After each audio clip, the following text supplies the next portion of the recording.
Животные настолько невероятны, что мы, люди, не придаем им должного значения. Одним из их самых недооцененных качеств является их способность формировать прочные связи с людьми. Жила в нашей деревне девушка одна, неприметная.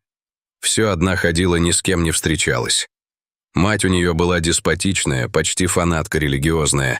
Никуда дочку от себя не отпускала. Одежду модную одевать не давала. Ни на танцы, ни на посиделки не пускала. Нюра не спорила с матерью. А куда там спорить, та чуть что сразу за хворостину хваталась. А если не хворостиной, то работой заваливала дочку. Работа, говорит, дурные мысли изгоняет. Поговаривали, что потому что у Нюрки мать была такая деспотичная, что сама Нюрку нагуляла.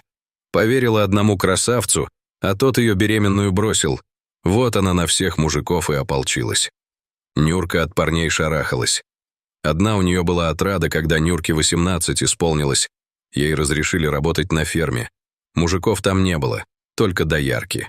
Сам фермер был мужичок в возрасте.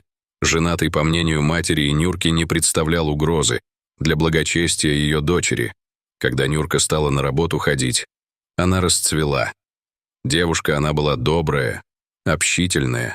Однако и это стало поводом для наказания ее матери.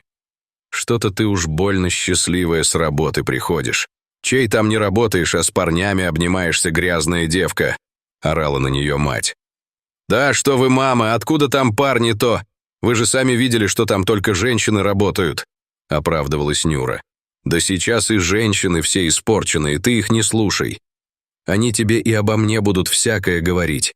Ты уши заткни и не слушай. А сейчас иди печку пилить», — строго приказала мать. «Ну я устала, мама», — пыталась возражать Нюра. «Вот, ты уже и матери перечить научилась. И что то, что ты устала? Иди пилить, пока я тебя трубу еще чистить не заставила», — орала на нее мать. «Ведь только на той неделе пилили», — говорила Нюра. «И теперь, потому что тебе лень, печка будет грязная стоять», — сказать мать.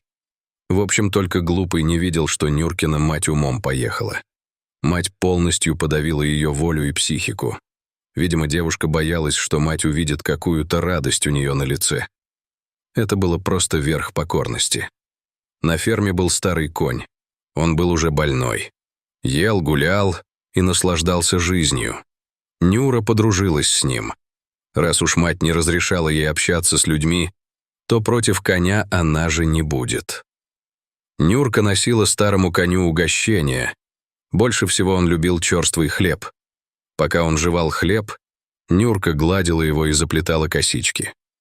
Приходя домой, Нюрка рассказывала о том, какой конь ласковый и умный. Но и тут мать не находила радости за дочь. «Ты мне еще скажи, что ты его полюбила. И почему тебя обязательно к кому-нибудь тянет? Почему ты не можешь быть самодостаточной девушкой?» – ворчала мать. А потом вдруг Нюрка заболела, ей стало плохо прямо на работе. Вызвали скорую, и, не приходя в сознание, ее увезли в больницу. «Небось, притворяется, чтобы отдохнуть в больнице, да врачам глазки строить», – ворчала мать Нюрки, когда ей сказали, что дочка не придет домой, она в больнице. На следующий день мать поехала навестить дочь. Ничего с собой не взяла, даже конфету. «Ну ты чего тут удумала, решила, что будет тут отдыхать и врачам глазки строить?» «Не выйдет. Собирайся домой», — орала мать на Нюру. «Женщина, вы тут не одна, здесь больные люди лежат», — осадили Нюркину мать другие пациенты. «У вашей дочери рак», — сказал врач на обследовании Нюркиной матери. «И что, теперь она не может ничего по дому делать?» — спросила Нюркина мать. «Женщина, у вас что, шок? Я вам говорю, у вашей дочери рак в 4-й степени. Стадия даже неоперабельна, она погибнет», — сорвался на Нюркину мать доктор. «Ну тогда похороним», — проворчала старуха и пошла домой. До самой выписки мать больше не приходила к Нюре. Девушке было так обидно. Она даже пожить не успела. А тот короткий срок, который отвела ей судьба, и без того был испорчен ее матерью. Практически через год после выписки из больницы Нюра погибла. Многие собрались на похороны, пришли доярки с работы, пришли девчонки, которые учились с ней в школе. Многие плакали.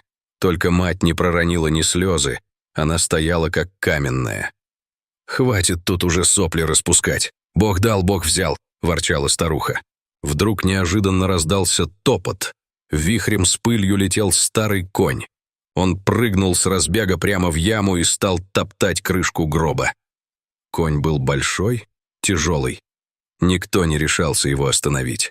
Он продолжал прыгать и разбивать доски, до тех пор, пока из могилы не послышались непонятные звуки. Конь начал топтать гроб, бросившись в могилу во время похорон. Когда тот треснул, люди услышали плач. Услышав их, вся деревня вздрогнула. Это был детский плач, и все, кто присутствовал на похоронах, были в шоке. Откуда мог взяться ребенок? Мужчины решились и подошли к коню, который продолжал топтать гроб. Они взяли его под узды и отвели в стороны. «Чего вы стоите? Закапывайте скорее!» — орала мать Нюры. Один парень спрыгнул в могилу и достал новорожденного младенца, откуда в Нюркиной могиле мог взяться маленький ребенок. «Уберите его обратно и закопайте!» — орала Нюркина мать.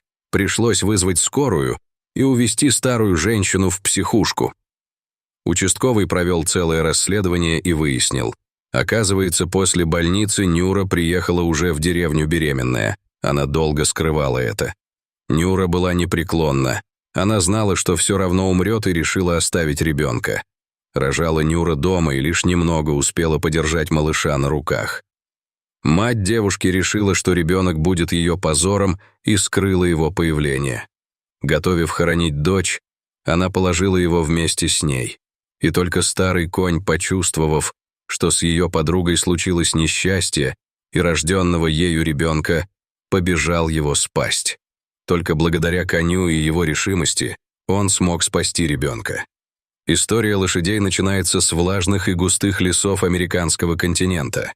Там 60 миллионов лет назад впервые начали ходить грациозные создания. Но так ли они выглядели?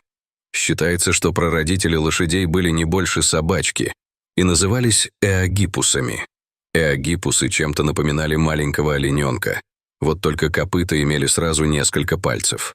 Со временем все эти пальцы срослись в один копыто. Питались прародители травой, листьями, фруктами и другой растительной пищей. Врагов у маленьких лошадок было предостаточно, поэтому природа наградила их крепкими ногами, которые удерживали их и на болоте, и помогали убегать от хищников. Окрас не всегда был пятнистый. Иногда встречались и полосатые особи, но это никак не влияло на способности эогиппусов. Вскоре лошади начинают приобретать привычный вид и становятся анхитериями. Анхитерии внешне стали напоминать маленьких пони, да и ростом как раз такие же. Копыта потихоньку срастались, образовывая 3 пальца. Враги, как и раньше, любили полакомиться маленькими лошадками, вот только последние, в свою очередь, стали быстрее бегать и научились высоко прыгать, что очень помогло не стать вымершим видом. Окрас этих созданий уже почти не отличался от остальных в их роде, поэтому они, как зебры, в наше время могли образовать одну единую бегущую кучу лошадей, и хищник никак не смог бы различить, где начало и конец одной особи. Следующее звено в развитии лошадей — это гипарионы. Именно они сыграли важную роль в дальнейшем развитии строения грациозных созданий. Гипарионы внешне очень напоминали газель. Наверное, именно в этот период лошади отделились от них. Удивительно, но этот вид лошади не изменил свои копыта, и они остались трехпалыми. Только вот на каждом из пальцев появились копытца, что позволяло ходить по сыпучим и горным поверхностям. Что касается челюсти, то она была сильнее выдвинута вперед. Это помогало пережевывать очень твердую и сухую пищу. Также гипарионы стали выносливее. Со временем гипарионы стали жить с плеогипусами, но влажная почва стала сменяться степями, и плеогипусы оказались более приспособленными. Плеогипусы были очень разные по окрасу, поэтому и положили начало развитию зебр, ослов, куланов и тарпанов. Их копыта окончательно видоизменились и стали похожи на копыта современных лошадей. Лошадки стали разбиваться на группы себе подобных, то есть разделятся по цвету. Так сформировались и виды. Конечно, до современной лошади Плеогиппусу надо еще немного измениться, но сила, выносливость, скорость и смекалка у прародителей уже были. Вот и закончилось наше путешествие в прошлое. Мы многое узнали про грациозных и сильных лошадей, но кое-что еще предстоит узнать. Надеюсь, вам было интересно узнать о этих прекрасных созданиях, ведь мы должны уважать то, что имеем сейчас. Дорогие друзья, если вам понравилось видео, поставьте лайк, а также подписывайтесь на канал, где найдете еще много интересного.